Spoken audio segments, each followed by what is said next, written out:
नमस्कार. Readers R leaders या online book क्लबमध्ये तुमच्या सगळ्यांचं स्वागत आहे.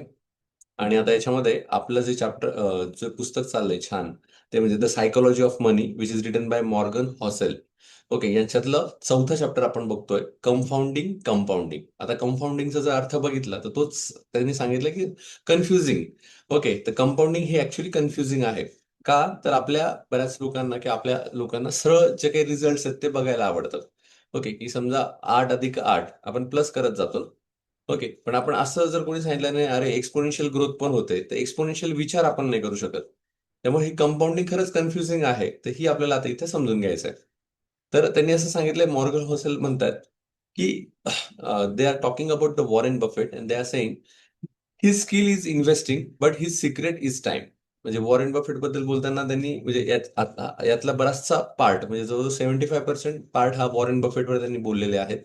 आणि त्या म्हणतात की वॉरेन बफेट एवढे श्रीमंत का झाले, तर ते त्यांच्याकडे ते स्किल होतं इन्व्हेस्टिंगचं, यामुळे ते श्रीमंत झाले का? नाही. तर फक्त याच्यामुळे श्रीमंत झाले असं नाहीये, तर त्यांच्याकडे दुसरं स्किल होतं, ते म्हणजे पेशन्स. आणि जो टाइम त्यांनी इन्व्हेस्ट केलाय, जितक्या पिरियड ऑफ टाइम मध्ये शांततेत इन्व्हेस्ट केलाय, अभ्यासपूर्वक इन्व्हेस्ट केलाय, त्याच्यामुळे ते सक्सेसफुल झालेले आहेत. ओके, तर हा मुद्दा आपण एक समजून घ्यायचा आहे. त्याच्यानंतर पुढे आपण जातो आहोत.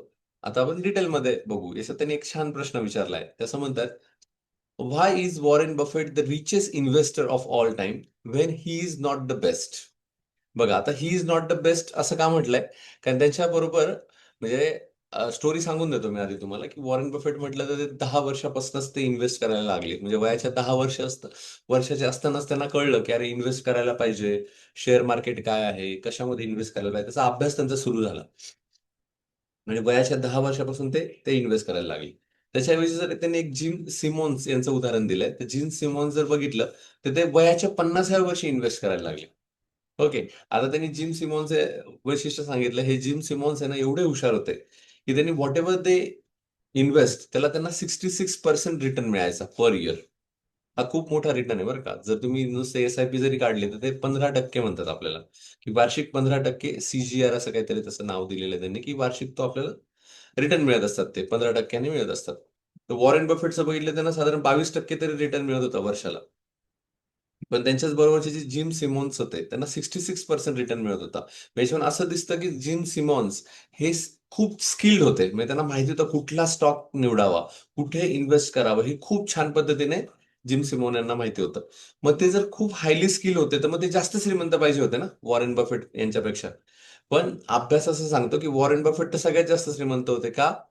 कारण जर जिम सिमॉन बघितलं, त्यांनी 50व्या वर्षी इन्व्हेस्ट करायला सुरुवात केली. पण वॉरेन बफेट यांनी जवळ-जवळ वयाच्या 10व्या वर्षीच सुरुवात केली आणि त्यांचा जो पिरियड ऑफ इन्व्हेस्टमेंट होता तो खूप जास्त होता. मग त्यांनी संपत्तीचं विवरण पण त्याच्यामध्ये सांगितलंय. ते असं सांगतात, "the best annual return of any investor in the history which is get by Jim Simons." Jim Simons यांना सगळ्यात जास्त रिटर्न्स मिळालेले पूर्ण हिस्ट्रीमध्ये. ते खूप बेस्ट इन्व्हेस्टर आहेत. Net worth is $21 billion. किती नेट वर्थ त्यांची? $21 बिलियन. त्याच्या शेजारी जर तुम्ही बघितलं वॉरेन बफेट, त्यांना वार्षिक 22% रिटर्न मिळायचं. Only one third of the annual return of the Simon. म्हणजे त्यांचे फक्त एक एक तृतीयांश भाग एवढंच त्यांना अधिकेचा सॉरी एवढं कमी रिटर्न्स त्यांना मिळत होतं. आणि यांचं नेटवर्क किती मात्र? त्यांचं नेटवर्क आहे $84.5 बिलियन. ओके. म्हणजे त्याच्या जवळ-जवळ बघा ना, म्हणजे 20, 30, 60, 20, 84 चौपट. म्हणजे जवळ-जवळ 4 पट त्यांचं नेटवर्क आहे. म्हणजे इथे मॉर्गन हौसेल यांना सांगायचं की तुमचं स्किलच महत्वाचं आहे का? नाही, तर टाइम खूप महत्वाचा आहे. एक-एक दिवस महत्वाचा आहे इन्व्हेस्टमेंट करायला. ओके. कारण एक-एक दिवसाने सुद्धा तुमची बरीच लाईफ चेंज होऊ शकते. त्यामुळे तुम्ही जर इन्व्हेस्ट करत नसाल, तर इन्व्हेस्टिंगचं महत्त्व या चॅप्टरने सांगितलंय, की हे जी मोठी माणसं आहेत आणि ही सायकॉलॉजी ऑफ मनी ते असं सांगतं, की तुम्ही इन्व्हेस्ट करायला हवं. ओके. आणि हे कंपाउंडिंगने तुम्हाला याचं रिटर्न्स मिळत असतात. फॉर एक्झाम्पल अजून थोडं लिंक करून देतो. आपण असं म्हणतो, जसं जेम्स क्लिअर यांचं आपण पुस्तक बघितलं, ॲटॉमिक हॅबिट. त्याच्यामध्ये त्यांनी सांगितलं होतं, की रोज तुम्ही 0.1 ने जरी थोडे-थोडे जरी बरे चांगल्या सवयी अंगीकारल्या, तरी वर्षाच्या शेवटी तुम्ही 37% बेटर झालेले असतात. अजून उदाहरण सांगायचं झालं तर जेम्स क्लिअर असं सांगतात, की जर समजा तुम्हाला सिगारेटची सवय असेल, रोज तुम्ही एक सिगारेट पिताय, तर ॲट द एंड म्हणजे वर्षाच्या शेवटी तुमची तेवढी जी हेल्थ आहे ती डिटोरिएट झालेली असेल, ती खराब झालेली असेल. ओके, म्हणजे तर तुम्हाला काही रिटर्न्स मिळणार नाही, तेवढे तुम्ही निगेटिव्ह ग्राफ जाल.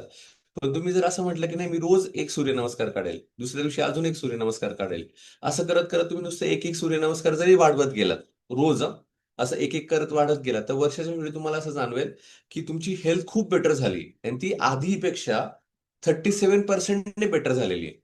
ओके, म्हणजे हे कंपाऊंडिंगचं महत्व आहे. म्हणजे जेव्हा तुम्ही इन्व्हेस्ट करता, आता हे इन्व्हेस्टमेंट मी तुम्हाला आरोग्यामध्ये सांगितलं आहे. टॉक इन टर्म्स ऑफ अ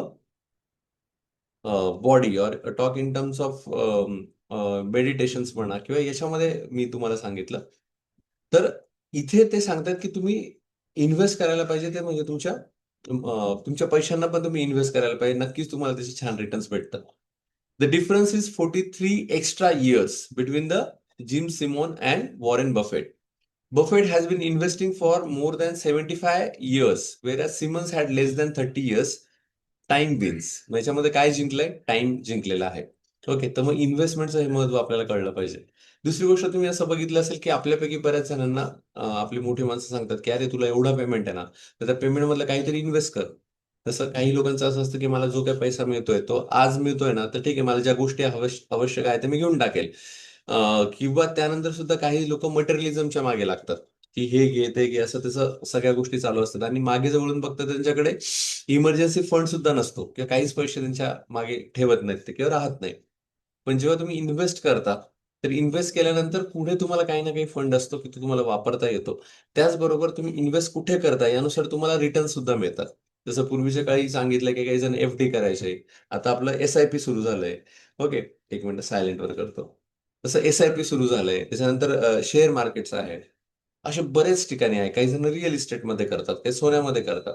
पण असं जनरल स्टेटमेंट आहे, की जेवढा काही तुमचा पेमेंट असेल त्याच्यातला किमान 10% तरी तुम्ही सेव्हिंग करायचं आहे. किती पर्सेंट? 10. म्हणजे जर तुम्ही ₹100 कमवत असाल, तर निदान ₹10 तरी तुम्ही इन्व्हेस्ट करायला पाहिजे किंवा सेव्ह करायला पाहिजे. ओके, तरी हे 10% मी खूप कमी सांगितले. काही ठिकाणी हाच आकडा 20%, 30%, 40% पर्यंत जातो. ओके. पण एक जनरली आपण हा जरी रेशो समजून घेतला, एक 10% तरी मी सेव्हिंग करेल, तरी पण तुम्हाला फ्युचरमध्ये खूप छान रिटर्न्स मिळतील. Even you can also get the time freedom and financial freedom. हे 2 महत्त्वाचे शब्द वापरतोय. तुम्हाला टाईम फ्रीडम पण मिळू शकतो आणि फायनान्शियल फ्रीडम पण मिळू शकतो. फायनान्शियल फ्रीडम कसा? कारण हे पैसे कंपाउंडिंग इंटरेस्टने वाढतायत. मग त्याचं खरं जे काही रूप आहे ते एक्स्पोनेन्शियली वाढतायत. आणि हे एक्स्पोनेन्शियली वाढल्यामुळे काय होतं, की तुम्हाला इतका पैसा मिळतो, की तुम्हाला काम करायचीच गरज पडत नाही. तुम्हाला जे हवंय ते तुम्ही तुमच्या लाईफमध्ये करू शकता. म्हणजे टाईम फ्रीडम पण आपल्याला त्याच्यामध्ये मिळतं. त्यामुळे याचं महत्त्व समजून घ्या. पण मॉर्गन हौसल कुठेच सांगत नाहीये, की कुठे तुम्ही शेअर मार्केटमध्ये गुंतवलं पाहिजे का कुठे गुंतवलं पाहिजे. हा कॉल आपला आहे. ओके. पण सायकॉलॉजी ऑफ मनीमध्ये त्यांनी सिंपल सांगितलं, की तुम्ही सेव्हिंग करायला आजपासूनच सुरुवात करा. Compounding reward the longest game, not the best single year return. Okay. मग लाँगेस्ट रिटर्न तुम्हाला मिळणार आहात जर तुमचा पेशन्स असेल, तर तुम्हाला याचे रिटर्न्स मिळतील. जर तुम्ही म्हटलात, की आता आज रिसेशन आली किंवा आज युद्ध झालंय, तर मी लगेच माझे जे फंड्स आहेत ते काढून घेईल. जसं आता तुम्ही बघितलं इराण आणि अमेरिकेचं युद्ध थांबलं. तर आता शेअर मार्केट एकदम बूम झालं. तर काहींना असं वाटतं, नाही आता बूम झालं, आता मी गुंतवतो. ओके. आणि जेव्हा युद्ध होतं तेव्हा काढून घेतो. तर असं मेंटॅलिटी नकोय. तुमचं ते कंटिन्युअसली असलं पाहिजे, की मी हे जे काही गुंतवतोय ते माझं कंटिन्युअसली असेल. त्यांनी असं एक सांगितलंय उदाहरण, जसं आपण म्हणतो ना, "थेंबे थेंबे तळे साचे." तसं यांनी एक याचं उदाहरण दिलंय. म्हणजे आईस एजचं उदाहरण दिलंय. म्हणजे आपली पृथ्वीमध्ये तुम्हाला माहिती असेल बऱ्याच वेळेस आईस एज आलेला आहे. म्हणजे सगळीकडे बर्फच बर्फ. ओके. आणि सगळं बर्फमय होऊन गेलंय. एकदम एकदम चांगला असा गोळा होऊन गेलेला आहे पूर्ण बर्फाचा. मग तो कसा झाला असेल? तर हे सांगताना ते सांगतात, की पहिले एक साधारण one summer is slightly cooler. एखादा म्हणजे ज्या दिवशी उन्हाळा असतो त्याच्यापैकी काही उन्हाळ्याचे दिवस हे थोडे कूल गेले असतील. त्याच्यामुळे थोडासा बर्फ साठला असेल.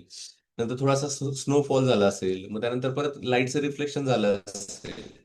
त्यामुळे अजून कूलिंग टेम्परेचर कमी झालं असेल. असं एक-एक स्टेजमध्ये असं शेवटी-शेवटी काय होत जातंय, की तो बर्फाची एक लेयर साठत जाते. आता बर्फाची एक लेयर जेव्हा साठते, ओके, त्यानंतर मध्ये तर खालचं कूलच राहतंय. त्यानंतर परत स्नोफॉल झाला, की अजून दुसरी लेयर साठते. परत स्नोफॉल झाला तिसरा. असं करत-करत पूर्ण हिमनगच तयार होतोय. Okay. The thing is that की ह्या सगळ्या ज्या गोष्टी तुम्ही बघतायत, मी इव्हन आयसीएसला त्यांनी कम्पेअर केलंय. तर ह्या सगळ्या ज्या गोष्टी ह्या कंपाऊंडिंगनी झाल्या. म्हणजे नेहमी आपण थोडं साठत साठत साठत गेलंय. त्याच पद्धतीने आपण जे म्हणतो थेंबे थेंबे तळे साचे. तर त्याच्यामध्ये पण तेच आहे की आपण एक एक छोट्या छोट्या गोष्टी रोज नवीन शिकत राहिलो. तर जेव्हा आपण आपल्या आयुष्यामध्ये महत्वाची जेव्हा स्पर्धेमध्ये लागतो, तेव्हा ह्या सगळ्या गोष्टी आपल्याला कामी पडतात. जसं आता मी तुमच्या समोर बोलतोय. तर बोलताना पण मला बऱ्याचशे माझे रेफरन्सेस जे लहानपणापासून मी ऐकत गेलोय, वाचत गेलोय, ते मला वापरता येतात. मग तेव्हा कळतं, अरे हां, मी लहानपणीपासून जे वाचतोय त्याचं खरंच महत्व आहे, की आज मला ते बोलता येतंय किंवा ते रेफरन्स मला कनेक्ट होतायत. पण हे कुठेतरी आपल्याला आधी कळलं पाहिजे, की ही सगळी आपली एक सेव्हिंग आहे किंवा ही आपली एक इन्व्हेस्टमेंट आहे. ओके. त्यातनं ह्या गोष्टी पुढे निघताय. एका दिवसातच जर तुम्हाला असं वाटत असेल, जसं मॉर्गन सरांनी पण आपल्याला मध्ये सांगितलं, की अमेरिकेमध्ये जवळ-जवळ 60% लोकं हे लॉटरीचं तिकीट घेतात. मग त्यांना लॉटरीचं तिकीट घ्यायला आवडतं. का? कारण ते असं म्हणतात, की त्याच्याने लगेच चेंज होऊ शकतो. अ, तसं लॉटरी लागेल आणि आपण लगेच एका दिवसात श्रीमंत होऊ असं अजिबात होणार नाही. ओके. त्यामुळे तुम्हाला कंपाउंडिंग ही शिकून घ्यावी लागेल. तुमच्यापैकी काही जण म्हणत असतील, "सर आम्हाला कंपाउंडिंग बद्दल कळत नाही." तर त्यासाठीच यांनी अवेअर करण्यासाठीच आपल्याला हा चॅप्टर दिलाय, की कंपाउंडिंग म्हणजे काय? तुम्ही त्याची अधिक माहिती घ्या. याच्यावर एक पुस्तक पण आहे कंपाउंडिंग वरचं. ते पण लागलं तर मी फायनान्सच्या सेक्शन अंडर मी कंपाउंडिंग मधलं घेईल. त्याच्यामध्ये डिटेल आपण अजून बघू कंपाउंडिंग म्हणजे काय. पण आता इथे हिंट दिली आपल्याला, की कंपाउंडिंगनी हे सहज शक्य आहे. पुढे त्यांनी वॉरेन बफेट यांचं अजून डीपमध्ये परत उदाहरण सांगितलंय. ते असं म्हणतात, की 2000 book analyzed Buffett sorry Warren Buffett almost none focus on the most important fact. म्हणजे जवळ-जवळ 2000 पुस्तकांनी वॉरेन बफेट याविषयी लिहिलेलं आहे.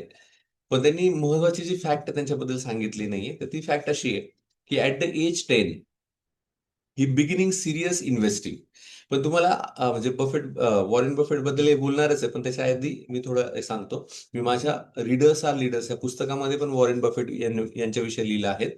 तर वॉरेन बफेट विषयी यांच्याशी थोडं ब्रीफमध्ये सांगायचं झालं, तर मी जे पुस्तकात लिहिलंय माझ्या ते सांगतो. तर वॉरेन बफेट हे खूप छान वाचक होते. म्हणजे वाचक आहेत. आणि ते इतके जबरदस्त वाचक वाचक आहेत, तर आपल्याला असं वाटतं त्यांचं एवढं बिलिनियर एवढं साम्राज्य आहे. मग काय त्यात त्यांना एवढं स्किल आहे, की फक्त कुठे गुंतवायचं आहे माहिती आहे आणि गुंतवण्यामध्ये ते कंपाउंडिंग केलं म्हणून ते श्रीमंत झाले. पण त्याच्या मागची थिअरी अशी आहे, की ते इतके चांगले वाचक आहेत, तर ते दिवसाला जवळ-जवळ 500 पेजेस वाचतात. तुम्ही मला काय बोलताय? आय एम क्वाईट सीरियस आणि हा डाटा अवेलेबल आहे. तर दिवसाला 500 पेजेस. म्हणजे कुठला ट्रेडवर गुंतवणूक करायची असेल, तर त्याचा पूर्ण अभ्यास ते करतात. आलेले वृत्तपत्र रोज सगळे वाचतात. म्हणजे त्यांच्या याच्यामधले जे काही वृत्तपत्र म्हणजे ते न्यूजपेपर्स येतात, ते न्यूजपेपर वाचतात ते. प्रत्येक न्यूजपेपरमध्ये वाचून घेतात सगळे न्यूजपेपर, की हा याच्यात काय व्ह्यू आहे, याच्यात काय व्ह्यूज आहे, याच्यामध्ये संपादक काय म्हणतोय, इकॉनॉमिक टाइम्स काय म्हणतोय, हे सगळे अनालिसिस करतात ते. आणि सगळे डॉट्स कनेक्ट करतात आणि मग ठरवतात, की मला इन्व्हेस्ट कुठे करायचं. तर मी त्याच्यामध्ये पण असं लिहिलंय, की आपल्याला सुद्धा जर एवढं छान वॉरेन बफेट सारखं समजा आपल्याला एवढं श्रीमंत व्हायचं असेल आणि चांगला इन्व्हेस्टर व्हायला हवं असेल, तर आपण सुद्धा दिवसाला 500 पेजेस वाचले तर आपण होऊ शकतो. पण आपण तेवढं करत नाही. आपल्याला इव्हन एक दिवसाला 2 पेज वाचा असं म्हटलं तरी ते आपल्याला जमत नाही. आपण म्हणतो, की मी खूप बिझी आहे. पण मला हेच नाही कळत आपण बिझी कशासाठी आहोत? ओके, आपण पैसा कमवण्यासाठी बिझी आहे, तर इथे पुस्तक वाचून तर तुम्ही खूप जास्त पैसा कमवू शकणार आहात. तर मग we should find out the time for a reading. आणि याच्यामध्ये वॉरेन बफेट यांचं वैशिष्ट्य आहे, की ते इतकं जबरदस्त त्याला अव्हिड रीडर्स म्हणतात ते, की इतके जबरदस्त रीडर्स आहेत ते, की त्याच्यामधनं त्यांना क्लिअर असतं, की मला कुठे गुंतवणूक करायची आहे आणि कशा पद्धतीने कधी विथड्रॉल करणार आहे आणि किती लाँग टर्म ठेवणार आहे. तर तो त्याच्यामागचा एक सिक्रेट फंड आहे आणि त्यांचं वाचन जर म्हटलं तर वयाच्या 10व्या वर्षापासूनच त्यांनी सुरू केलंय. मग त्यांनी सांगितलंय वयाच्या 10व्या वर्षी बिगिनिंग सीरियस इन्व्हेस्टिंग. मग सीरियस इन्व्हेस्ट करायला त्यांनी सुरू केलं, पण त्याकडे पैसे नव्हते. मग अल्मोस्ट त्यांचा थॉट होता. वयाच्या 30व्या वर्षी जर तुम्ही बघितलं, त्यांची नेट वर्थ होती $1,000,000. म्हणजे काय? Including 9.3 million inflation adjusted. तरी पण वयाच्या 30व्या वर्षी $1,000,000 त्यांनी कमवलेले होते. वयाच्या 50व्या वर्षी जर तुम्ही नीट बघितलं, त्यांचं असं नेटवर्थ होतं $300 मिलियन. सॉलिड इन्व्हेस्टर म्हणून त्यांना ओळखायला लागले होते वयाच्या 50व्या वर्षी. की काय जबरदस्त माणूस आहे. $300 मिलियन वयाच्या 65व्या वर्षी जर तुम्ही निघलो म्हणजे इन्व्हेस्टमेंट म्हणजे नेटवर्क बघा तर $3.6 बिलियन. म्हणजे वयाच्या 65व्या वर्षी $3.6 बिलियन वाढते. तुम्ही नीट बघा, एक्सपोनेन्शियल ग्रोथ होते. नंतर जर वयाच्या 85व्या वर्षी बघितलं तर त्यांची ती जी, इथे थोडंसं कट झालंय, पण वयाच्या 85व्या वर्षी जर बघितलं तुम्ही, त्याची नेटवर्थ आहे $84.5 बिलियन. आणि त्यांनी तेच सांगितलं की जर तुम्ही तसं जर 81व्या वर्षी बघितलं असतं वॉरेन बफेट यांच्याविषयी, at the age of 81 their investment is only $81.5 billion. Okay. पण 81 नंतर 82, 83, 84 3च वर्षामध्ये ती डायरेक्ट किती झाली? $84.5 बिलियन. म्हणजे 3 वर्षामध्ये. पण त्याच्या आधी, त्यांच्या आधीचे एवढे वर्ष तुम्हाला काउंट करावे लागतील. पण त्यांनी एवढा पेशन्स ठेवला की त्याच्यामध्ये शेवटी शेवटी डायरेक्टली त्यांचं 84.5 बिलियन झाले. मग ते वर्ल्ड जर तुम्ही बघितलं, सेकंड नंबर किंवा थर्ड नंबरला त्या टॉप रँकिंगमध्ये बिलियनियर्स ते होते. 80.4 billion of Buffett's, that is $84.5 billion net worth was earned after his 15th birthday, आणि $81.5 बिलियन आफ्टर एज ऑफ 65. म्हणजे वयाच्या 65व्या वर्षी, खरं म्हटलं तर वयाच्या 81व्या वर्षी, सॉरी 65व्या वर्षी त्यांचं $81.5 बिलियन झाले होते. आणि 81 नंतर त्यांनी डायरेक्टली जम्प केली ती $84.5 बिलियन वर. तर याच्यात जर तुम्ही सगळं जर बघितलं ना, तर काही जण क्रिटिसाइज पण करतात, काय एवढं करून काय फायदा आहे, किंवा ते जगले का? तर येस, ते जगले. ऍक्च्युली वॉरेन बफेट स्वतः सुद्धा म्हणतात, किंवा बाकी सांगितलंय की आपल्याला जर चांगलं लाईफ जगायचं असेल तर आपल्याला फार 1 CR जरी असले तरी आपण छान लाईफ जगू शकतो. म्हणजे एक सिंपल तुम्हाला गाडी, बंगला आणि एक छान विसिनिटी तुम्हाला मिळाली, तुम्ही छान पद्धतीने जगू शकता. त्यामुळे वॉरेन बफेट यांचं तसं काही हे नव्हतं की खूपच हे करायचा, पैसा कमवायचा. पण त्यांनी इतक्या जबरदस्त इन्व्हेस्टमेंटचं स्किल दाखवलं की त्यांनी खूप पैसा कमवला. आणि त्यांची पॉझिटिव्ह गोष्ट ही पण आहे की ते खूप छान सोशल वर्क पण करतात. म्हणजे त्यांच्याकडे जे मिळालेले पैसे त्यातले जवळ-जवळ, आय थिंक सो, म्हणजे आकडा मला नाही माहिती, जवळजवळ 80% to 90% त्यांनी चॅरिटीला दिलाय, म्हणजे वाटलाय संस्थेला. म्हणजे आय थिंक कुठलं तरी एक संस्था आहे, एम वरनं नाव आहे, मला नाव आठवत नाही आता त्याचं. पण त्या संस्थेला त्यांनी मारिया चॅरिटेबल ट्रस्ट का, असं एम वरनं काहीतरी नाव आहे, त्याला जवळजवळ 80% to 90% देऊन टाकलाय. एवढा त्यांचा पैसा सगळा होता. म्हणजे जसं खूप कमवा, ओके, आणि नंतर ते समाजाला परत देऊन टाका. तर असं एक आपल्या जसं संस्कृतीमधले म्हटलं जातं, यज्ञामध्ये आपण तेच करतो ना. यज्ञामध्ये आपण म्हणतो की खूप कमवा, ओके, कमवल्यानंतर यज्ञामध्ये त्याग वृत्तीने आपण समयासाठी देऊन टाकतो. तर हे खूप मोठ्या पद्धतीने त्यांनी खूप छान केलं. तर त्यांचं जे सिक्रेट आहे ते म्हणजे कंपाऊंडिंग. ओके, तर हेच इथे आपल्याला सांगायचं होतं. तर त्यांनी सांगितलंय की समजा आता यांनी लवकर सुरुवात केली नसती, आता यांनी वयाच्या कितव्या वर्षी सुरू केलं? 10व्या वर्षी सुरू केलं इन्व्हेस्ट करायला. आता यांनी समजा वयाच्या 30व्या वर्षी इन्व्हेस्ट करायला सुरुवात केलं असतं, ओके, आणि रिटायर ते 60ला झाले असते, तर त्यांची संपत्ती किती असती? तर त्यांची संपत्ती असते 11.9 मिलियन. म्हणजे बघा किती डिफरन्स आहे. डायरेक्ट आकडा बघा तुम्ही, नंतर तुम्ही स्नॅपशॉट काढू शकता, म्हटलं तुम्हाला लागलं डिटेल बघा. आता वयाच्या 10व्या वर्षापासून जसं ते इन्व्हेस्ट करायला लागले, तर 89 इयर पर्यंत ते गेले, तेव्हा त्यांचं 84.5 बिलियन होतं ते. ओके, म्हणजे बिलियनियर ऑलरेडी होते.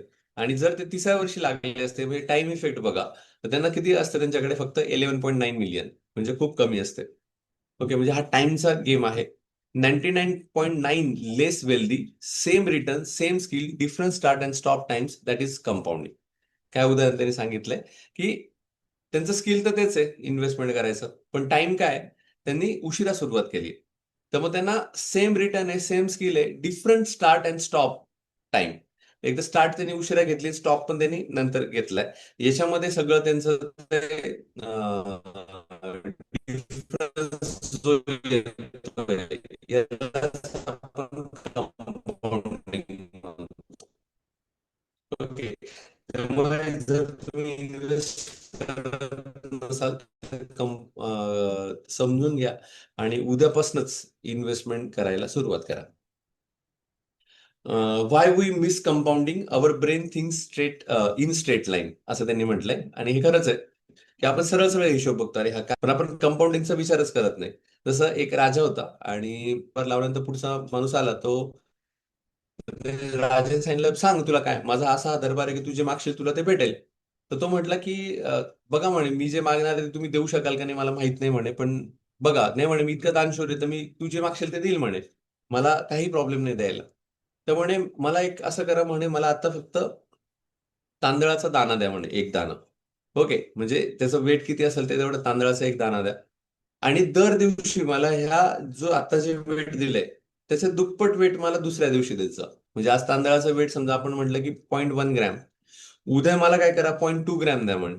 ओके. मग परवा मला त्याच्या म्हणजे त्या ग्रॅमने फक्त तुम्ही वजन वाढवत जायचंय. म्हणजे तांदूळ समजा जर घेतले, ऍक्च्युली कशा वस्तू पण त्यांनी घेतल्या असतील, पण तांदूळच जर आपण जर विचार केला 0.1 मिलीग्रॅम असा जर विचार तुम्ही केला, असा विचार केला तर ती अमाऊंट पण खूप मोठी होऊन जाते. आणि हे टास्क मी तुमच्यापर्यंत सोपवतोय की असं धरूया की आपल्याला आज 1 रुपयाचं घ्या तुम्ही उदाहरण, ते सोपं जाईल. खरं मला या विषयात आता एंटर नव्हतं करायचं, पण निघालाय तो विषय सांगतो. की समजा तुम्ही मला आज 1 रुपया दिला. ओके. उद्या तुम्ही मला एकचा दुप्पट द्यायचा म्हणजे किती रुपये द्यायचे? 2. तिसऱ्या दिवशी तुम्ही मला काय द्यायचे? 2चे दुप्पट द्यायचे म्हणजे किती? 4. तिसऱ्या दिवशी त्याच्या चौथ्या दिवशी काय करायचं? 4च्या दुप्पट द्यायचे म्हणजे 8. ओके. पाचव्या दिवशी 8च्या दुप्पट म्हणजे 16. ओके. नंतर पुढच्या दिवशी 16च्या दुप्पट. ओके. तर असं करत करत तुम्ही 30 दिवसाचा हिशोब काढा. ओके. तुम्हाला असं कळेल की ती अमाऊंट खूप ट्रेमेंडस होऊन जाईल. ओके. याला आपण म्हणतो कंपाऊंडिंग. हे करून बघा तुम्ही. यू कॅन यूज इव्हन कॅल्सी, की रोज दुप्पट करायचं. जी आता अमाऊंट तुम्ही सुरू करता 1 रुपया, त्याच्यापासून ती दुप्पट सुरू करायची. आणि तुम्हाला असं कळतं की ते चक्रवाढ व्याज आहे. त्याच्यामध्ये खूप मोठी अमाऊंट तुम्हाला मिळते. तर इथे ते सांगितलं की आपण लिनियर बघतो. आवर ब्रेन थिंक्स लाईक 8+8+8+8+8+ असं करतो आणि आपण उत्तर आपलं 72 येतं. ओके. पण आपण एक्सपोनेन्शियली विचारच नाही करत की अरे 8+ का 8 × 8 पण करू शकतो ना आपण. मग 8 × 8 × 8 × 8 जर तुम्ही तसं करत गेला तर तुमचं आन्सर बघा इथे जवळजवळ करोडोमध्ये ते आन्सर येत आहे. ओके. म्हणजे कुठे हे 72 आणि कुठे करोडो. ओके. तर हा फरक कंपाऊंडिंगचा आहे. जसं इथे त्यांनी IBMचं हार्ड ड्राईव्हचं स्टोरेजचं पण सांगितलं. त्यांची जी ग्रोथ झाली हार्ड ड्राईव्हची ती पण एक्सपोनेन्शियल होती. एक्सपोनेन्शियल कशी? 1956 ला फक्त 3.5 MB एवढं ते स्टोअर करू शकत होते. 1980 ला 200 MB स्टोअर करू शकत होते. 1999 ला 6 GB स्टोअर करू शकत होते. त्याच्यानंतर 2006 ला 250 GB स्टोअर करू शकत होते. 2011 ला 4 TB एवढं स्टोअर करू शकत होते. 2019 ला 100 TB म्हणजे आता आपण ह्या रेंजमध्ये आहोत, तर 100 TBच्या वरती आपण आता पोहोचलेलो आहोत. तर याला आपण म्हणतो कंपाऊंड. तर ह्या सगळ्या छानशा गोष्टी याच्यामध्ये त्यांनी सांगितल्या आहेत. आता व्हॉट ॲक्चुअली वर्क? आता जे वर्क होत नाही ते नाही सांगत मी, आता जे वर्क होतं ते सांगतो. त्यांनी म्हटलंय, "earn good return consistently with invest regularly no matter what." तुम्ही तुमचं एक संकल्प ठेवा, की मी महिन्याला 10% तरी इन्व्हेस्ट करेल. मग मार्केट डाऊन असो का अप असो, तुम्ही इन्व्हेस्ट करायलाच पाहिजे. Stay in market through crashes. किती क्रॅश आला तरी मार्केटमध्ये स्टेबल राहा. Never panic sell. मार्केट कोसळतंय मग आता मी सेल करून टाकतो, तसं अजिबात करू नका. Keep strategy for decades. डिकेडसाठी, डिकेड म्हणजे पूर्ण एक 12-12 वर्षासाठीची स्ट्रॅटेजी ठेवा, की आता हे असं या पद्धतीने मी गुंतवतोय. जसं असं म्हटलं जातं, की निफ्टी हे वाढणारच आहे. ओके, हे वाढणारच आहे. आता याच्यामुळे का खाली पडलंय? पण पुढे ते वाढणारच आहे. त्यामुळे मी गुंतवणूक करताना अशी करेल, की मला पाहिजे. बोरिंग तुमचा ठेवा. याच्यामध्ये रिझल्ट काय मिळतो? प्रिटी गुड रिटर्न्स मिळतात. You can actually hold on to repeated year after year and long term extraordinary result तुम्हाला मिळतात. म्हणजे या ट्रेडर्सचे पण प्रकार आहेत ना. काही ट्रेडर्स जे असतात ते भावनिक असतात. मग कधी विकतात, कधी-कधी त्यांना खूप नफा मिळून जातो पहिल्या दिवसात. आणि जर इव्हन झिरोदा जर तुम्ही साईट बघितली असेल, तुम्हाला ॲप माहिती असेल, त्यांनी असं सांगितलंय, की 99 नाहीत. दे अल्वेज इन अ लॉस. मग तुम्हाला जे काही लोक आता ऑनलाईन दिसतात, जे म्हणतात, की आम्हाला एवढा प्रॉफिट झाला, तेवढा प्रॉफिट झाला, तर त्यांना सिंपल प्रश्न विचारा असं म्हणतात, की तुमचा वर्षभराचा टर्नओव्हर सांगा. तुम्ही वर्षभराचं आम्हाला तुमचं स्टेटमेंट सांगा. त्याच्यामध्ये तुम्ही प्रॉफिटमध्ये आहात का लॉसमध्ये आहात ते सांगा. तर झिरोदाचे जे काही सीईओ आहेत, जे ओनर आहेत, त्यांनी स्वतःच सांगितलं, की 99% लोकं हे लॉसमध्येच आहेत. म्हणजे 1% लोकच फक्त त्याच्यामध्ये कमवून जातात. म्हणजे काही लोकं म्हणतात 10,000 लावले आणि मला लगेच 2 दिवसात 20,000 मिळाले किंवा 30,000 मिळाले. मग 30,000 मिळून तो थांबत नाही ना. 30,000 मिळाल्यानंतर तो म्हणतो आता चला आता मी वर्षभरानंतर बघेल. नाही, तो लगेच म्हणतो अरे 30,000 मिळाले, चला आता अजून 20,000 लावू. मग ते त्याच्यामध्ये गुरफटत जातो आणि at the end profit loss, profit loss, profit loss हे करत करत ऍट द एंड असं होतं की तो ज्याने मुद्दल कमवली असते ती पण गमावलेली असते. मग तो लॉसमध्ये जातो. त्याचा वेळ तर गेलेलाच असतो. समजा तुम्हाला ऍट द एंड फक्त एक वर्षभर तुम्ही समजा एवढं ट्रेड केला आणि तुम्हाला फक्त 10-20,000 मिळाले, मग तुम्ही लॉसमध्येच आहात असंच धरावं लागेल. तर काय ऍक्च्युली वर्क होतं तर पेशन्स वर्क होतो. त्यामुळे त्या गोष्टी तुम्ही लक्षात ठेवा. The best investing book, one page, that is title आहे shut up and wait, Morgan Housel. त्यांचं एक बुक त्यांनी सांगितलं आपल्याला, शट अप अँड वेट. तर हे पुस्तक पण आपल्याला जमलं तर आपण नक्की घेऊ आपल्या बुक क्लबमध्ये आणि ते नक्की वाचू. Shut up and wait. म्हणजे एकदा तुम्ही इन्व्हेस्ट केलं की विसरून जा की आपण इन्व्हेस्ट केलंय. पुढच्या इन्व्हेस्टमेंटला लागा आणि तुमचं काम सुरू ठेवा. तर अजून एक त्यांनी तशी गोष्ट सांगितली पण मला जास्त ती वाटत नाहीये. जसं फॉर एक्झाम्पल इन्व्हेस्टेड $1 पर दर महिन्यात $1 फक्त सेव्हिंग करेल. ओके. आणि मग रेन असो, शाईन असो, काय म्हणतात त्याला, मार्केट डाऊन असो, वॉर असो, काही असो, तो म्हणजे दर महिन्याला मी $1 सेव्ह करेल. And did not try to time market. आणि तो तसंच ते करत करत राहतो. त्याला जर बघितलं तर तुम्हाला त्याचं सांगितलंय 435,551 म्हणजे जवळजवळ एवढे डॉलर्स त्याला ऍट द एंड मिळतात. त्याच्यामध्ये जो जिम असतो तो असतो invested $1 month but sold every thing during recession. आता हा $1 इन्व्हेस्ट करत असतो दर महिन्याला, पण एक रेसेशन येतं आणि लगेच तो विकून टाकतो. त्यामुळे त्याला लॉस किती होतो? म्हणजे जर तुम्ही असं बघितलं कमी उत्पन्न त्याला मिळालं ऍज कम्पेअर टू सू. त्याच्या दुसरा टॉम आहे. तर टॉमचं असं असतं same as Jim but added 6 month delay and sold 6 month into a recession. आता जिमने जसं सुरुवात केली तसं टॉमने पण सुरुवात केली, पण टॉमने 6 महिने उशिरा सुरुवात केली. आणि त्याचं बिहेवियर पण सेमच आहे की रेसेशन आलं तर विकून टाकायचं, भीती वाटली तर विकून टाकायचं. आणि त्याचं ऍट द एंड बघितलं त्याचं साधारण याचं 2.57 याचं 2.34 आहे, म्हणजे जवळ सारखंच आहे. पण याचं अजूनही कमी कारण त्याने उशिरा सुरुवात केली. त्यामुळे जो सांगितलाय त्याच्यासारखं आपण करायला पाहिजे. एकदा रोज आपला संकल्प पाहिजे की मी हे या पद्धतीने इन्व्हेस्ट करत राहील. त्याच्यामध्ये रिकरिंग पण आहे. त्याच्यानंतर असं पण आहे की तुम्ही ऍट द जेव्हा तुमचं एज होतं त्यानंतर तुम्ही रिटर्न पण ते पैसे तुम्ही त्या व्याजाने घेऊ शकता. याच्याविषयी हवं तर आपण एक सेपरेट सेशन ठेवू. त्याविषयी अजून डिटेल आपल्याला याविषयी बोलता येईल की कुठे इन्व्हेस्ट करायला पाहिजे, कुठल्या कुठल्या स्कीम असतात. पण तो बराच फायनान्शियल पार्ट होईल. पण तरी जर एखाद्या पुस्तकात त्या गोष्टी असतील तर मी नक्की एक्सप्लेन करेल. कारण मी असं ठरवलं की प्रत्येक पुस्तकाचा हा बुक क्लब असल्यामुळे पुस्तकाचा आधार घेऊनच आपण जे काय आहे ते एक्सप्लेन करणार आहोत, ना की पर्सनल एक्सपिरियन्स. ओके. तर अशा पद्धतीने हे जवळजवळ सगळं होतं. याच्यामध्ये ते असं म्हणतात की वॉरेन बफेट यांचं ओन कन्फेशन आहे. ते सांगतात, I have on 400 to 500 stock during my life and made most of my money on the 10 of out of them. म्हणजे त्यांनी जवळजवळ 400 ते 500 स्टॉक खरेदी केले होते. त्याच्यामधले 10 स्टॉकनेच त्यांना म्हणजे तुम्हाला असं वाटेल की मी जे इन्व्हेस्ट करतोय सगळ्याच मला रिटर्न भेटेल. नाही, पण काही स्टॉक अशा रिटर्न देतील की ते सगळ्यांची भरपाई त्याच्यातून निघून जाईल. ओके. त्यामुळे तुम्ही ते करत राहा. जे नवीन असतील म्हणजे जे अजून मुलं 11वी-12वीचे त्यांनी एस-आय-पी म्हणजे काय ते समजून घ्या, असं मला सांगायला आवडेल. म्हणजे तुम्हाला कळेल की तुम्ही एस-आय-पी ऍटलीस्ट तुम्ही ₹100ची, 50, इव्हन ₹500ची, ₹1000ची पण सुरू करू शकता दर महिन्याला. त्याचाही फायदा तुम्हाला खूप छान होईल. तर तुमचं वय आता ऍटलीस्ट 16, 17, 18च असेल. पण तुम्ही आता जर सुरुवात करताय तर वयाच्या 25-30 वर्षात तुम्ही इतके तुम्हाला बऱ्यापैकी चांगले पैसे मिळतील की तुम्हाला एखाद्या स्टार्टअपला हवे त्यालाही तुम्ही वापरू शकता किंवा अजून कंटिन्यू ठेवू शकता. You can be a next Warren Buffett.